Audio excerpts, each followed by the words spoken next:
السلام علیکم سامعین، آج ہم عمران خان کی کتاب میں اور میرا پاکستان کے چھٹے حصے کا آغاز کریں گے۔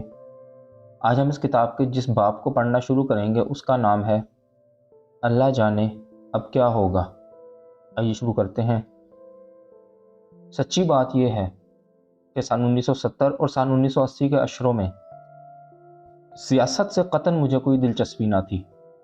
سن 1975 میں آکسفورڈ یونیورسٹی سے فارغ ہونے کے بعد مدتوں کرکٹ اس طرح میرے ذہن پہ سوار تھی کہ میں کسی دوسری چیز کے بارے میں سوچتا ہی نہ تھا۔ بین الاقوامی مقابلوں کے میدان میں اترنے والا ہر پیشہ ور کھلاڑی جانتا ہے کہ کھیل کس طرح پوری زندگی پر محیط ہو جاتا ہے۔ آدمی اسی میں جیتا ہے۔ مقابلہ بہت سخت ہوتا ہے، چنانچہ کھیل تمام تر غور و فکر، توجہ اور جد و جہد کا مرکز و محور ہو جاتا ہے۔ تجربے اور مشاہدے نے مجھے یہ بتایا کہ جسے جینیس یا نابغہ روزگار کہا جاتا ہے وہ ایسا آدمی ہوتا ہے جو دیوانگی کی حد تک اپنے کام سے عشق کرے۔ ان حالات میں میرا دھیان کبھی اس طرف نہ گیا کہ ملک پر جنرل محمد ضیاء الحق کی فوجی حکومت کے اثرات کیا ہیں، بدتریج صنعتوں کی نجکاری کا نتیجہ کیا نکلنے والا ہے، اور ہمسایہ ممالک ایران اور افغانستان میں کیسے کیسے ہنگامے برپا ہیں۔ عام آدمی کے لیے زندگی معمول کی تھی۔ صرف جنرل ضیاء الحق کے حریف ہی ان کے اقتدار کا مزہ چکھ رہے تھے۔ کرکٹ ٹیم کے کپتان کی حیثیت سے جنرل کے ساتھ میرے مراسم بہت اچھے تھے۔ جب کوئی میچ جیت جاتے تو جنرل فون پر مجھ سے بات کرتا۔ سن 1987 میں اس نے مجھ سے ٹیلی ویژن پر اپیل کی کہ قوم کی خاطر میں ریٹائرمنٹ کا فیصلہ واپس لوں۔ میں نے اس کی بات مان لی۔ جنرل کا اقتدار ختم ہو جانے کے بعد ہی مجھے اس دور کے تباہ کن اثرات کا اندازہ ہوا۔ دوسروں کی طرح اس کی سب سے بڑی ترجیح بھی اپنا اقتدار بچائے رکھنا تھی، تباہ کن پالیسیوں کے عواقب و نتائج کی پرواہ سے نہیں تھی۔ اس وقت جب ملک کا سیاسی اور سماجی پیرہن ادھر رہا تھا، پاکستانی عوام کرکٹ میں قومی کامیابیوں سے آسودہ ہوتے۔ سن 1970 اور 1980 کے اشروں میں پاکستان کی قومی کرکٹ ٹیم بتدریج طاقتور ہوتی گئی۔ ہم اپنے سابق استعماری آقاؤں کے مقابل پورے قد سے کھڑے ہو سکتے تھے۔ پاکستان، بھارت اور ویسٹ انڈیز ایسے ممالک جب برطانیہ کے مقابل میدان میں اترتے تو یہ غلامی کا قرض چکانے کا ایک موقع بھی ہوتا۔ کرکٹ کی دنیا میں میرے دو عزیز دوست ویسٹ انڈیز کے سر ویمن رچرڈز اور بھارت کے سنیل گواسکر اسی انداز میں سوچتے تھے۔ مجھے اندازہ تھا کہ سن 1970 اور 1980 کی دہائیوں میں انگریز کا مقابلہ کرنے کی تمنا ویسٹ انڈیز کی ٹیم میں سب سے بڑی قوت متحرکہ تھی۔ ویمن رچرڈز کے انداز میں خاص طور پر عزت نفس اور قومی وقار کی بحالی کا جذبہ بروئے کار تھا، وہ چیزیں جو استعمار اپنے غلاموں سے چھین لیتا ہے۔ فقط کھیل ہی آزادی اظہار کا واحد ذریعہ نہ تھا۔ مجھے احساس تھا کہ انقلاب ایران نے مسلم دنیا کا انداز فکر بدل ڈالا ہے۔ محکوم دنیا میں ذہنی انقلاب کا فیصلہ کن مرحلہ وہ تھا جب 27 دسمبر سن 1979 کو سوویت افغانستان میں داخل ہو گئی اور پاکستان سرخ افواج کے مقابل فرنٹ لائن سٹیٹ بن گیا۔ ہم میں سے چند ہی لوگ اندازہ کر سکے کہ یہ واقعہ عالم اسلام اور دنیا کو کتنا بدل دے گا۔ سن 1974 میں مجھے ایران جانے کا موقع ملا تھا، جب میں نے گرامر اسکول کی تعلیم کے دوران بننے والے ایک دوست کے ساتھ چند دن وہاں گزارے۔ امیر اور غریب کے غیر معمولی فرق اور منی اسکرٹ پہن کر بازاروں میں گھومنے والی ایرانی خواتین نے مجھے حیرت زدہ کر دیا۔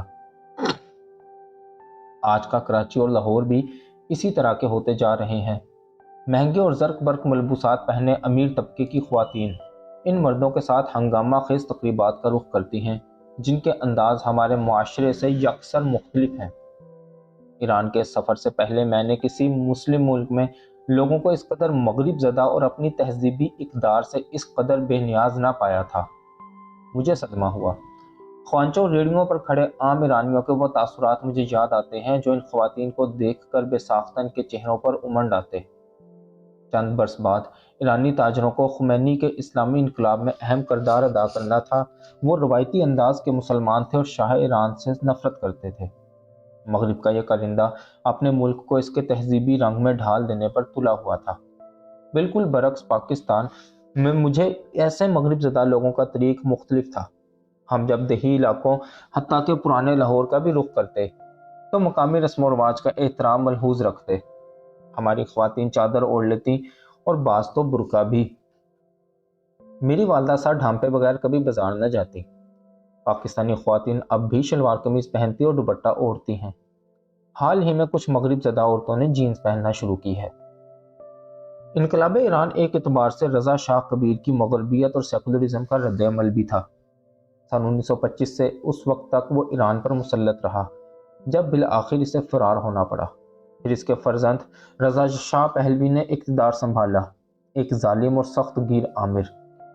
سن 1953 میں وزیر اعظم محمد مصدق کی بغاوت کے بعد امریکہ نے جسے بچایا اور اس کے بعد وہ انکل سام کا دست نگر بن کر رہا۔ رضا شاہ کے سماجی اور معاشی اقدامات نے غریب لوگوں، مذہبی طبقے اور عام تاجروں کو ناراض کر دیا۔ تیل کی قیمتوں میں غیر معمولی اضافے نے ایک بہت طاقتور امیر طبقے کو جنم دیا۔ عام لوگ اس کے اتوار سے نالاں تھے۔ دیہات سے بے شمار مفلس لوگ شہروں کی طرف لپکے کہ پٹرول سے حاصل ہونے والی دولت میں سے اپنا حصہ وصول کرنے کی کوشش کریں، مگر وہ نامراد رہے۔ بے روزگاری ان کی منتظر تھی اور کچی آبادیوں میں مقیم وہ اس چکا چوند کا بے بسی سے نظارہ کرتے رہے جو فراواں دولت اپنے ساتھ لائی تھی۔ خمینی کے انقلاب نے عام آدمی سے وعدہ کیا کہ وہ اسے شریک اقتدار کرے گا اور ملک میں مذہبی آزادی بحال کر دی جائے گی۔ سن 1979 میں تہران کے واقعات نے دنیا پر اسلام کے انقلابی اثرات کو آشکار کر دیا، یہ بھی کہ وہ تہ و بالا کرنے کی کیسی صلاحیت رکھتا ہے۔ عالم اسلام کے تمام ممالک میں عام لوگوں نے اس انقلاب کا خیر مقدم کیا جن پر ان کی تہذیبی روایات سے بے نیاز، ظالم اور مغرب نواز حکمران مسلط تھے۔ سن 2011 کے مشرق وسطیٰ میں اٹھنے والی عوامی لہر ایک اعتبار سے اسی انداز فکر کا تسلسل ہے۔ پاکستان میں جوش و خروش بہت تھا۔ گرما کی چھٹیوں میں جب میں وطن لوٹتا تو دیکھ سکتا۔ آزادی کے بعد سے ہم 4 عدد نظام بھگت چکے تھے: پارلیمانی نظام، ایوب خان کی بنیادی جمہوریت، مارشل لا اور لبرل اقتصادی نظام۔ اب خمینی ہمارے سامنے تھا، اسلام کا نام لیوا اور مغرب کا مد مقابل۔ ایران کے اسلامی انقلاب نے مشرق وسطیٰ کی بادشاہتوں سے پیدا ہونے والے چیلنج کا ایک جواب فراہم کیا۔ سوشلزم ناکام ہو چکا تھا اور کمیونزم ان معاشروں کو ہرگز گوارا نہ تھا جن کی بنیاد میں مذہبی عقائد رچے بسے تھے۔ ایرانیوں کا نعرہ یہ تھا: مشرق نہ مغرب۔ ایک نئی راہ خمینی نے نکالی تھی، اسے مغرب کے سیکولرزم سے واسطہ تھا اور نہ سوویت یونین کے کمیونزم سے۔ اس نے ایک ایسا نظریہ پیش کیا جسے عالم اسلام قبول کر سکتا تھا۔ مغرب خوف زدہ تھا کہ عالم اسلام ایک نئی راہ پہ گامزن ہو سکتا ہے۔ عرب ممالک میں مغرب نواز حکومتیں اب خطرے سے دوچار تھیں جن کے شاہی خاندانوں پر خمینی نے برملا تنقید کی۔ مغرب نے عالم اسلام کے آمروں کی طرف سے صرف صرف نظر کرنے کا فیصلہ کیا جو آزاد دنیا کو بچانے کے نام پر کمیونزم کی مخالفت کرتے تھے۔ مخالف سیاسی تحریکوں پر یہ آمر اس جواز کے ساتھ ظلم ڈھاتے کہ وہ بنیاد پرستی کا مقابلہ فرما رہے ہیں۔ 9/11 کے حملوں نے آمروں کی سرپرستی کے مغربی انداز فکر کو اور بھی قوت بخشی۔ اسی مرحلے پر مغرب نے NGOs کے ذریعے عالم اسلام پر یلغار شروع کی کہ خواتین کے حقوق اور بنیادی انسانی آزادیوں کے نام پر سیکولرزم کو فروغ دے۔ جب بھی کسی مسلمان ملک میں احتجاج کی لہر اٹھتی ہے، مغرب میں ایرانی اور اسلامی انقلاب کا خوف جاگ اٹھتا ہے۔ حال ہی میں مصر، تیونس اور لیبیا کے عوام نے جب اپنے آمروں کو مار بگایا تو یہی ہوا۔ یمن اور بحرین کے حکمرانوں کی مغرب نے اس لیے مدد کی کہ وہ ان کے حامی ہیں۔ جنرل ضیاء الحق نے جو اپنی حکومت کو جواز فراہم کرنے کے لیے بےتاب تھے، ایرانی انقلاب کے اثرات کا اندازہ لگایا اور اس سے فائدہ اٹھانے کا فیصلہ کیا۔ ان کے پیش رو برکلے اور آکسفورڈ کے تعلیم یافتہ ذوالفقار علی بھٹو نے بھی مذہب کا نام اپنے سیکولر تاثر کو متوازن بنانے کے لیے استعمال کیا تھا، اس لیے بھی کہ وہ متعون کرنے والی مذہبی جماعتوں کا مقابلہ کر سکیں۔ سن 1973 کے آئین نے اسلامی جمہوریہ کی حیثیت سے پاکستان کی شناخت تسلیم کرا لی۔ تعلیمی اداروں میں اسلامی تعلیم کی اہمیت کو مان لیا گیا اور مذہب کے مطابق قانون سازی کے لیے اسلامی نظریاتی کونسل قائم کی گئی۔ قادیانیوں کو اقلیت قرار دینے کا مطالبہ انہوں نے تسلیم کر لیا، مگر اس کا نتیجہ سوائے اس کے کچھ نہ نکلا کہ اسلامی قوانین کے لیے حریف مذہبی جماعتوں کے تقاضے بڑھ گئے۔ جنرل محمد ضیاء الحق نے بھٹو کی مخالف مذہبی جماعتوں کو استعمال کرنے کا فیصلہ کیا جو سیکولرزم کو لادینیت قرار دیتی تھی۔ وہ بھٹو سے بہت آگے جانے کو تیار تھے۔ اس نے اعلان کیا کہ اگر وہ ریفرینڈم جیت لے تو پاکستان کو ایک اسلامی ریاست بنا دے گا۔ نظام مصطفیٰ صلی اللہ علیہ وسلم کے بارے میں اس کا تصور یہ تھا کہ انگریزوں کے نافذ کردہ ضابطہ فوجداری میں بعض ترامیم کر دی جائیں۔ ایران کے اسلامی انقلاب سے متاثر، معیشت اور تعلیم کو اسلام کے سانچے میں ڈھالنے کے لیے سن 1979 میں اس نے کچھ اصلاحات متعارف کرائیں۔ جنرل نے سود سے پاک بینکاری اور بینکوں میں جمع رقم پر زکوٰۃ وصول کرنے کا سلسلہ شروع کیا۔ حدود آرڈیننس کے تحت جرائم کی سخت اسلامی سزائیں رائج کر دی گئیں، جن میں بدکاری کا جرم بھی شامل تھا۔ پولیس اور نچلی عدالتوں نے اس قانون کا ناجائز استعمال کرتے ہوئے کتنی ہی غریب خواتین کی زندگیاں برباد کر دیں۔ قوانین ضیاء الحق نے بہت بنائے، مگر سماجی انصاف کے اسلامی تصور کو اس نے فروغ نہ دیا۔ بدعنوانی اور عدم مساوات فروغ پاتی رہی۔ اسلامی قوانین کی یہ مہم در حقیقت قوم کے جذبات اور حالات سے فائدہ اٹھانے کی ایک کوشش تھی۔ جنرل ضیاء الحق نے اسلامی عبادات کو بھی فروغ دیا، شلوار قمیض کی حوصلہ افزائی کی۔ برسوں بعد جنرل پرویز مشرف نے انگریزی اور مغربی لباس کو رواج دے کر ملک کو جدید تر بنانے کی کوشش کی۔ جنرل ضیاء الحق کی مذہبیت اور پرویز مشرف کا سیکولرزم دونوں ناکام رہے۔ لوگ نئے رواج اختیار کر لیتے ہیں مگر باطن میں وہی کچھ رہتے ہیں۔ دونوں عامر یہ بات سمجھ نہ سکے کہ محض ظاہری عبادات سے لوگ روحانیت حاصل نہ کر سکیں گے اور نہ ہی نیکٹائی باندھ لینے سے 21ویں صدی کے دور میں وہ داخل ہو جائیں گے۔ افغانستان میں سوویت یونین کی فوجی مداخلت سے جنرل محمد ضیاء الحق کا اسلامائزیشن پروگرام دوسرے مرحلے میں داخل ہو گیا۔ اس کے ساتھ ہی وہ مغرب کا نیا اتحادی بھی تھا۔ انہی دنوں یہ کہا جانے لگا کہ پاکستان پر حکومت کرنے کے لیے 3A کی تائید ضروری ہے: اللہ، آرمی اور امریکہ۔ یہ بھی واضح ہوا کہ جمہوریت اور بنیادی حقوق کے لیکچر دینے والے امریکی اپنے مفادات کے لیے فوجی حکمرانوں کے ساتھ خوش دلی سے سمجھوتا کر لیتے ہیں۔ امریکی اس خوف میں مبتلا تھے کہ افغانستان میں قدم جمانے کے بعد سوویت یونین بحیرہ عرب کے گرم ساحلوں تک جا پہنچے گا۔ اس طرح وہ تیل فراہم کرنے کے راستوں کی نگرانی کے قابل ہو جائے گا۔ امریکہ، سعودی عرب اور خلیجی ریاستوں نے ISI کو رقوم کی فراہمی شروع کی، جس نے ہزاروں عربوں اور افغانوں کو جدید ترین اسلحہ استعمال کرنے کی تربیت دی۔ ان میں بہت سے افغان جہاد ختم ہونے کے بعد بھی پاکستان میں مقیم رہے کہ اپنی حکومتیں انہیں قبول کرنے پر آمادہ نہ تھیں۔ بعد میں انہی لوگوں نے القاعدہ بنائی اور حوصلہ افزائی کرنے والے امریکیوں کو اب ان کا سامنا تھا۔ پاکستانی عوام کا احساس یہ تھا کہ سوویت یونین کے خلاف لڑی جانے والی جنگ جائز ہے اور لوگوں نے بے بہا قربانیاں دیں۔ اپنے اخبار نویس دوست ہارون رشید کے ساتھ میں پشاور میں چند نوجوانوں سے ملا جو افغان جہاد میں شریک رہے تھے۔ اب انہیں دہشت گرد کہا جاتا ہے، لیکن تب وہ ہیرو تھے۔ دنیا بھر سے وہ ظلم کے خلاف لڑنے آئے تھے، بالکل اسی طرح جیسے سن 1930 کے عشرے میں اسپین کی خانہ جنگی میں بیرون ملک سے ہزاروں پرجوش رضاکار شریک ہوئے تھے۔ جہاد کے خاتمے پر یہ لوگ الگ تھلگ ہو کر رہ گئے، مگر یہ ایک حقیقت ہے کہ پرویز مشرف کے برعکس جنرل محمد ضیاء الحق نے CIA کو پاکستان میں پاؤں پھیلانے کی زیادہ اجازت نہ دی۔ مجاہدین کی تربیت ISI نے کی اور سرمایہ بیشتر عرب ملکوں سے آیا۔ اسلامی معاشرے میں جہاد کا تصور بنیادی اہمیت کا حامل ہے۔ یہ ظلم کے خلاف اعلان جنگ ہے، معاشرے کو متحرک اور بیدار رکھنے والی ایک قوت۔ جہاد کی 3 اقسام ہیں: تزکیہ نفس، یعنی خود کو برے رجحانات، عادات اور ماحول سے بچانے کی کوشش۔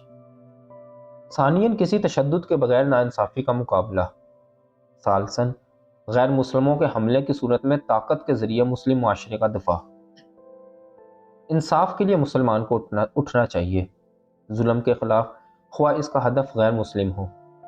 جو معاشرہ ظلم کے سامنے ڈٹ کر کھڑا نہیں ہوتا، موت اس کا مقدر بن جاتی ہے۔ لندن میں 20 لاکھ مظاہرین نے عراق پر حملے کے خلاف احتجاج کیا۔ اگر وہ مسلمان ہوتے تو بجا طور پر اسے جہاد کہتے۔ قرآن کریم میں اللہ تعالیٰ بار بار یہ ارشاد فرماتا ہے کہ ظالموں کو وہ پسند نہیں کرتا۔